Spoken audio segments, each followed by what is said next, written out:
нахуст меҳмонон шоирону нависандагон зиёиёну эҷодкорон ки аз шаҳри душанбе ба самти вилояти хатлон раҳсипор гардиданд аз анорбоғи зебову барҳавои шаҳри норак дида намуда рӯҳу илҳоми тоза гирифтанд. дар ҳақиқат манзараҳои дилошӯб, ҳавои тоза, гулу бутаҳо ва дарахтони сермеваи боғи мазкур барои аҳли қалам илҳомбахш буду барои суҳбат мувофиқ. ҳамин гуна баъди сайругашти анорбоғи шаҳри норак ҳайати иштироккунандагони озмуни тоҷикистон хонаи умеди мо ба самти ноҳияи Данғара равона гардиданд. ҷои баргузории озмуни нашрияи расмии ҷумҳурии Тоҷикистон рӯзномаи ҷумҳурият қасри фарҳанги ноҳияи Данғара интихоб гардид. дар ҳаёти фарҳангии кишварамон озмунҳои нашрияи расмии ҷумҳурии Тоҷикистон рӯзномаи ҷумҳурият падидаи нав ба ҳисоб мераванд. давоми чанд сол мешавад ки рӯзномаи ҷумҳурият иқдоми наҷиберо пеш гирифтааст ки ин гузаронидани озмунҳои сартосарӣ мебошад. ҳадаф аз гузаронидани озмунҳо тараннуми дастовардҳои кишварамон дар давоми солҳои соҳиби истиқлолӣ, гиромидошт аз бузургону фарзандони хидматнишонdoдаи ватан, арҷ гузоштан ба анъанаҳои миллӣ ва ифтихор аз ваҳдату якпорчагии кишвари азизамон Тоҷикистон мебошад. озмуни навбатии рӯзномаи ҷумҳурият дар ҳамбастагӣ бо мақомоти иҷроияи ҳокимияти давлатии вилояти Хатлон дар ноҳияи Данғара шукӯҳи дигарро касб намуд. толори бар ҳавои қасри фарҳанг ва доираи васеи иштирокчиён боз ҳам барои ҷамъбасти озмун мусоидат менамуд. Тоҷикистон пеш меравад. Тоҷикистон бо ҳама дастовардҳои худ ба ҷаҳониён исбот месозад ки миллати тоҷик аз ҷумлаи миллатҳои тамаддунсоз аст. миллатҳои тамаддунсоз он аст ки пеш аз ҳама дар арзишҳои умумии инсонӣ саҳми худро мегузорад. ва хуб аст ки ин озмун дар ноҳияи Данғара дар яке аз гӯшаҳои чаманистони Тоҷикистон баргузор мегардад. ин ҳама дарс ба он аст ки мардуми моро боз ҳам муттаҳид созад. ҳар як гӯшаи канори Тоҷикистон барои мо азиз бошад.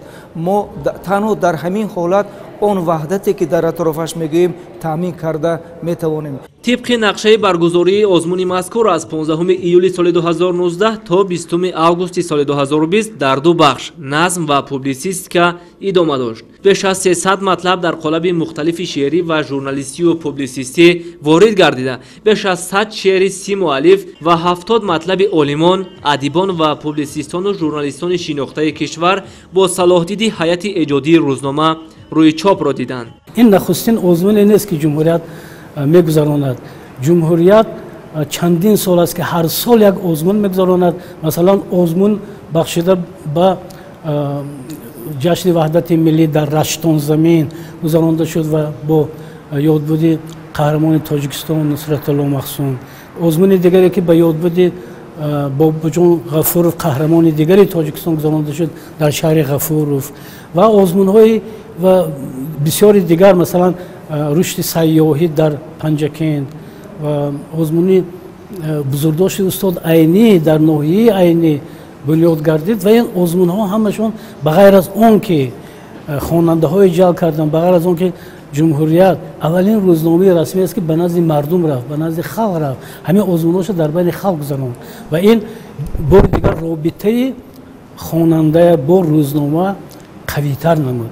ҳамин гуна тибқи хулосаи доварон дар вазъияти тантанавӣ дар бахши назм як нафар бо гирифтани 50 хол ва як нафар бо касби 48 хол бо ҷои якум сарфароз гардонида шуданд. ҷои дуюм барои 4 нафар, 2 нафар дар бахши назм ва 2 нафари дигар дар бахши публисистика ва ниҳоят ҷои сеюм барои 2 нафар, дар назм 1 нафар ва 1 нафари дигар ба публисистика лоиқ дониста шуд. чунин озмунҳо бештар гарданд нишонаи пешрафтҳои фарҳангӣ, илмӣ, публицистӣ ва адабӣ мегардад.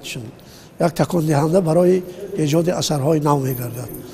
аз ин ҷиҳат озмун як падидаи хеле хуб буд ки кори хуберо ба сомон расонданд. ба ҷуз аз ҷойҳои ифтихорӣ инчунин 6 нафар бо ҷоизаҳои махсуси муассисон ва 9 нафар иштирокчиёни фаъоли озмун дар ҳар ду бахш назм ва публисистика бо ифтихорнома, мукофотпулӣ ва тӯҳфаҳои хотиравии муассисон қадр карда шуданд. давоми чанд соли охир нашрияи расмии ҷумҳурият як иқдоми наҷибе аз сар гирифт ки дар мавриди шахсиятҳои бузурги бармардони миллат озмунҳо барои навиштани мақолаҳо, ашъор баргузор кунад ва аллакай мо шоҳид он будем ки дар бораи устод Садриддин Айнӣ, аллома Бобоҷон Ғафуров дар бораи ҳунарҳои мардумӣ ва сайёҳӣ як давраҳои ин озмун баргузор шуд ки доираи васеи аҳли мутолиа сар карда аз хонандаҳои ҳатто мактаби миёна ва дар баробари ин донишҷӯён устодон олимон ва чуноне ки мо шоҳид ҳастем шахсиятҳои барҷастаи кишвар низ ширкат карданд ки бо нақши қалами худ тавонистанд ки ҳам арзишҳои таърихи миллат ҳам андешаҳои миллӣ ва ҳам ҷойгоҳи ин шахсиятҳои бузургро муқаррар намуданд. баррасӣ ва натиҷагирии матолиби пешниҳодшуда муайян намуд ки рӯзномаи ҷумҳурият ва мақомоти иҷроияи ҳокимияти давлати вилояти хатлон ҳамчун ташкилкунандагони озмун дар иҷрои ҳадафҳои худ муваффақ гардиданд.